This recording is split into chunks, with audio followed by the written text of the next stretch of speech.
الرحمن الرحيم الحمد لله والصلاة والسلام على رسول الله وعلى آله وصحبه ومن والاه. May Allah subhanahu wa ta'ala accept our act of ibadat. May He continue to guide us. We have a couple of questions here. The first question is, Assalamu alaikum. If someone happens to forget that she's off salah and she starts praying, while she's praying, she remembers that she's on a menstrual period, is she to break the salah immediately, and has she committed a sin? With immediate alacrity, she should break the salat. But she has not committed a sin because, like you mentioned, it was an act done out of forgetfulness. Allah subhanahu wa ta'ala, out of His mercy, has forgiven us for any act that we do out of forgetfulness. The Prophet ﷺ said, Inna Allah tajawaza an ummati al-khata'a wal-nisyana wa mastukrihu alayhi.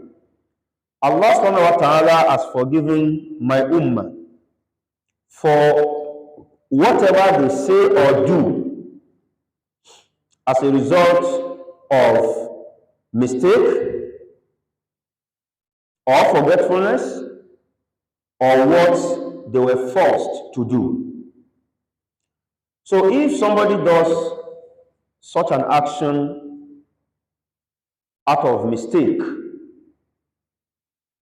maybe she thought she has concluded her days of haid, whereas she has not, or out of forgetfulness, because she thought that she was not on haid, whereas she was on haid, Allah subhanahu wa ta'ala will not take her to account for it. So this is that about that. Whatever is done out of mistake or forgetfulness, Allah subhanahu wa ta'ala will forgive us. And because Allah subhanahu wa ta'ala does not hold us to account for things that are beyond our capacity, for things that are beyond our control, Allah does not take us to account for it. And that is one of the mercies of Allah subhanahu wa ta'ala. So such a woman has not committed a mistake, has not committed a sin, but it is incumbent upon her to immediately leave that salat. Even if she has just finished the tashahud and is about to say assalamu alaikum, she should not say that assalamu alaikum. It's like somebody that forgot he was fasting in the month of Ramadan, and he went to the hostel, made a sumptuous meal of hot eba with ogbonge okra soup and fish. And while he sat down to devour the sumptuous meal, somebody walked in and said, Subhanallah, Ramadan. He must not say, I have made the intention to eat this meal. He must immediately abandon the food. He would be committing a sin if he goes ahead to eat that food. He will be committing a sin. But if he had almost finished the food before somebody came in, that which he has eaten is forgiven by Allah subhanahu wa ta'ala. The Prophet said, Man nasiya fa akala wa huwa sa'imun fa innama at'amahu Allah wa saqa. Whoever forgot that he was fasting and ate or drank, Almighty Allah has given him food and water free. But if he does it deliberately, then such a person has committed a very huge offense, and he or she must repay the fast that he has broken. So Allah Ta'ala a'lam. The second question is, You said a person should observe her days of menstrual flow. What if in a situation she doesn't see her flow in one of the days? Will she observe ghusl that day and observe Salah? Okay. If I understand this question correctly, what you are saying is that she normally observes menstruation for 7 days, but all of a sudden, after the 6th day, she ceased to see blood. Is that what you're asking? That is, one of the days was missing. What should she do? What a woman should do is that she should get a cotton wool, a white cotton, and wipe, not insert, and wipe herself, by herself, you understand what I'm talking about, with it. If she sees dryness, no trace of blood, it means that the haid has been concluded. If she sees blood, then her haid has not been concluded. Now, you did haid for 6 days. Today was supposed to be your last day, day 7. Since morning, you have not seen any trace of blood. You are to take your bath immediately and start observing Salah. Resume Salah. If you now see trace of blood, knowing fully well that today is one of your days of haid, maybe the blood delayed for some reasons.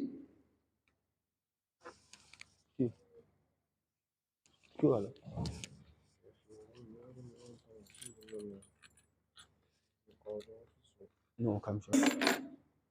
The days of so she now sees trace of blood because it was delayed.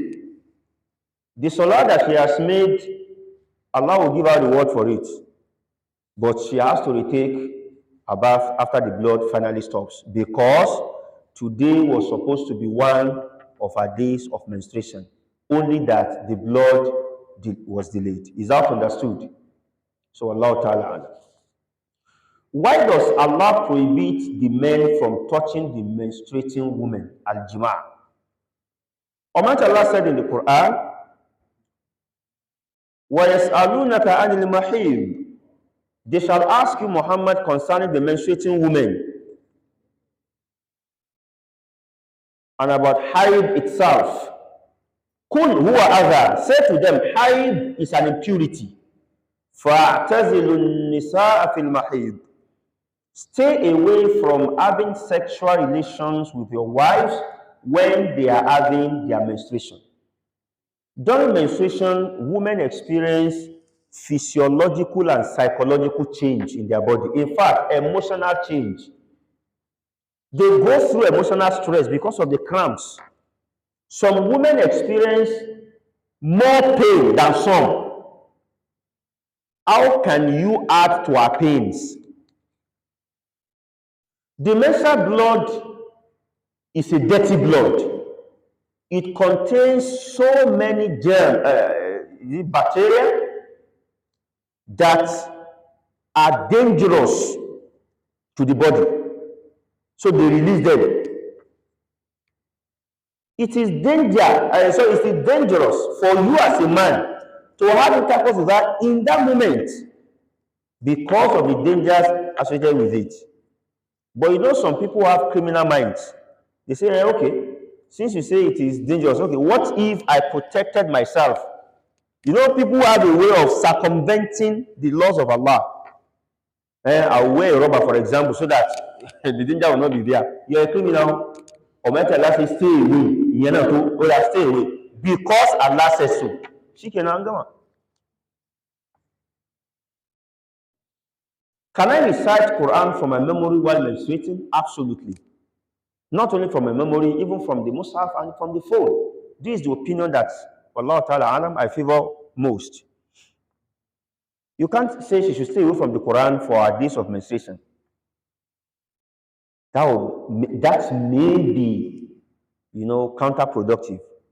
hafidha, for example, or she is still doing hifz, or she's a muhafidha, she's a teacher of the Quran, will she be taking monthly holiday during her days of menstruation? So you can recite the Quran even when you are menstruating. It is allowed. And you can also come to the masjid to listen to lectures. Is it allowed for husband and wife to use contraceptive pill to prevent pregnancy without critical conditions, that is, without health issues, hence decided not to have children at that moment? No problem. So long as, number one, it does not have side effects for the woman. You know, you are the woman, you are the one putting pills in your body, or you are using intrauterine device, IUD, or you are taking injection. You are the one using it. So ask questions. Does it have side effects? These contraceptive pills or the procedure you're talking about, they have side effects. None of them is free of side effects. There are women that become fat as a result of contraceptives. It increases their body mass. There are some women that it disrupts their menstrual cycle. Among other things. In fact, I know of a woman that experiences migraine as a result of the contraceptives. So, if it doesn't have major side effects, and it is not a permanent one, because, you know, there are permanent ones like, I think, vasectomy, tubal ligation. These ones are permanent family planning methods. So, no, those ones are haram. And even if it is temporary, it must not be that throughout your lifetime that having had 3 children will be, no. That is called tahdidun nasli. It is haram. What Islam permits is tanzimun nasli, that you structure when you want to have a child. For example, you can be in 100 level and you are married. And you and your husband agreed that because I may find pregnancy extremely difficult for study, let us postpone the pregnancy till when I'm in 300 level or in final year. No problem. No problem. No problem. That's an agreement between the two of you. You can plan, you know, the duration of having children. What is haram is when you say, we don't want to have more than 2 or more than 3. That one is haram. And I do say it very proudly that my own father left 26 when he died. And I'm proudly the number 19th of his 26 children. The number 19th. And my younger brother here is number 20th. So you can imagine. Because my own mother was the number 4th of the wives, the last. When one left, he added one. So she shifted to number 3rd. You must be proud of your parents. They took the best decisions. Imagine my father decided to have just 5 children. So who will be teaching you now? And you must also take, you know, their footsteps. Don't let anybody deceive you. Omobere Ushibere is a stupid statement. My father lived a very good life and he had many children. And he was not a millionaire. He was just a retired judge of Sharia Court of Appeal. Nothing more. But he trained us through school, gave everybody education. All you have to do is to tell Pama, stop being lazy around. Go and find more jobs. Give back to many children. Aba'ukum wa abina'ukum la taduruna ayyuhum aqrabu lakum naf'a. You don't know what between your parents and your children, you don't know which will be more beneficial to you. I was the one in my father's last 4 months on earth. He lived in my house, slept on my bed. I was the one driving him to the clinic.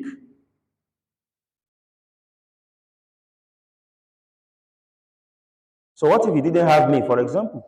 I'm not saying that others could not have done it, but he preferred to be with me in my own house. So don't let anybody deceive you. Have as many children as Allah has destined for you to have. Work hard to make money and take care of your family. Stop being lazy around. Islam abhors laziness. A little diversion. Okay, let's see. You said the highest number of days a man can live without water is 11 or 10. I said I heard from my medical doctor friends. You can confirm from people in MLS, in nursing, in I don't know. What I was told is that you can go a couple of months without food, hunger strike, but you can't survive beyond 10, 11 days without drinking water. You will die of dehydration. You will die clearly, especially in this weather, this hot weather. Even your saliva will be dry. So, said, what about Prophet Musa that fasted for 30 days? Can you imagine this question? Okay. Number one, I don't know what type of fasting Prophet Musa engaged in. Maybe he didn't break the fast at all. But the fasting that I know that my prophet told us to fast is the one that requires you to eat twice every day. Abi, Sari, Anisino. So I don't know what Prophet Musa did. But let's even assume that Prophet Musa fasted without breaking, without eating at all. Do you know that the prophets of Allah used to be fed by Allah? The Messenger of Allah on one occasion fasted without breaking. Some of the Sahaba also did that. They started fainting the second day. He said, why are people fainting here and there? They said, we are following your footsteps. This is you didn't eat. He said, Inni usbihu yut'imuni rabbi wa yaskini. My Lord gives me food and water. So what if Prophet Musa was receiving food and drink from Almighty Allah? How would you know? Okay. What is your opinion? I don't have opinion. The question should be, what is the Islamic ruling? Or what is the view of the ulama? I don't have opinion. On praying with wadi on. Okay. There are about 4 fluids that a man secretes. Women secrete more, but men secrete 4. Al-bawlu, urine, everybody urinates. Al-maniyu, the sperm,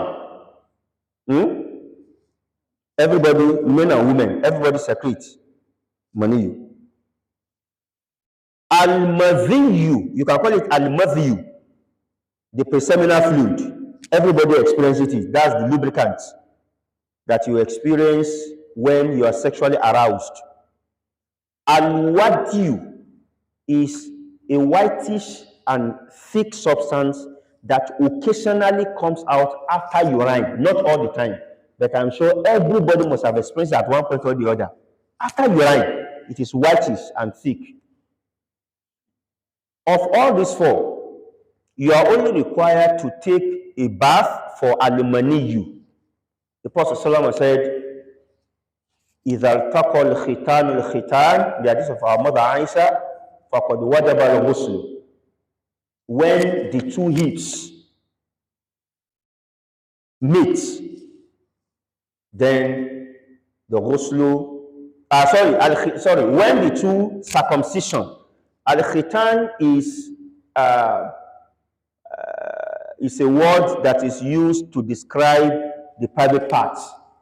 So إِذَا الْتَقَى الْخِتَانُ الْخِتَانُ, when the 2 circumcised parts meet, فَقَدْ وَجَبَ الْغُسْلُ, ghusl has become compulsory. And this hadith is nasikhun for an earlier hadith that says إِنَّمَا الْمَاءُ مِنَ الْمَاءِ, that bathing is only required when you secrete sperm. No. There's another hadith that says إِذَا جَلَسَ بَيْنَ شُعَبِهَا الْأَرْبَعِ ثُمَّ جَهَدَهَا فَقَدْ وَجَبَ الْغُسْلُ, in the riwayah of Bukhari and Muslim. But in the other riwayah of Muslim, he said, وَإِن لَمْ يُنزِلْ, even if there was no secretion of sperm, once the 2 private parts meet, you must take the janaba bath. So, madhiyu, wadiyu, and what do you call it? Madhiyu, wadiyu, and bawlu only require the washing of the private parts. So, if wadiyu is on your body and you are praying, you are carrying an impurity on your body, you should leave the salat and you should go and wash yourself, then perform another ablution. Wallahu ta'ala. Somebody said, does the brown stain that followed immediately after menstrual flow has stopped impure? No, after you have attained your purity, ignore whatever flow is there and take your shower and observe salah. And finally, if a woman is menstruating and then it stops all of a sudden and it comes back after a day or two, is she to observe a ritual bath during the period it has stopped? If your normal days of menstruation is 5, 6, 7 days, let's pick 7 for example. So you are menstruating between Sunday and the next Monday. Is that 7 days? And then, is that 7 days? Eh? Sunday and Saturday. Sunday to Saturday. Now, you menstruated between Sunday and Saturday. You took your shower on Saturday. You started praying on Sunday, started praying on Monday, only to start seeing another blood again. Discountenance it. Discountenance it. Your normal days of menstruation have what? Have been completed. Continue observing your salah. Wallahu ta'ala alam. Wa sallallahu wa sallam ala nabiyyina Muhammadin wa ala alihi wa sahbihi. Subhanakallah wa bihamdik. Ashhadu an la ilaha illa ant. Astaghfiruka wa atubu ilayk.